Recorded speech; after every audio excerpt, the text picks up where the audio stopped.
খুলে দেখ তোরে হাবল এসেছে। হ্যাঁ বাবু, তুই পড়াতে বাড়ি চলে এসেছিস?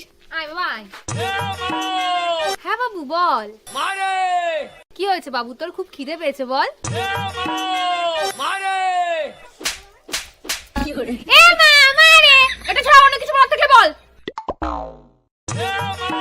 এই তোর এ মা এমা ছাড়া অন্য কিছু বলতে কে বল। ওমা জানো আজকে কি হয়েছে? কি হয়েছে বাবা? আজকে আমি পড়তে গেছিলাম। আরে আমার সোনা বাবাটা, তারপর? তারপর যখন পড়তে গেছি মাস্টারের বাড়ি গিয়ে দেখি কেউ উঠেনি। তারপর তারপর তারপর গিয়ে দেখি মাস্টার ওর বউরে ধরে ধরে ঘুমিয়ে আছে। আমি বলতে নেই বাবা, তুমি পড়াশোনায় মন দাও। তারপর কি হলো? তারপরে মাস্টারের ঘরের সামনে গেলাম, গিয়ে বললাম দরজা খুলে দেখ তোরে হাবল এসেছে। হাবল এসেছে। এই তোরা বলেছি না তুই এটা বলবি না। ঠিক আছে।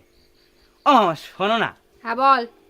দরজা খুলে দেখ তোরে হাবল এসেছে। আবার রাগ করো না, আমি আর এটা কখনো বলবো না। এমনি আজকে পড়ার থেকে আসার পরে কি হয়েছে তুমি জানো? কি হয়েছে বল বাবা। আজকে পড়ার থেকে আসার পরে আমি লুকিয়ে লুকিয়ে আমাদের বাড়ির পিছনে আসলাম। তারপর তারপর কি হয়েছে বাবা? তারপর বাড়ির সামনে এসে বললাম মারে মা, দরজা খুলে দেখ তোরে হাবল এসেছে।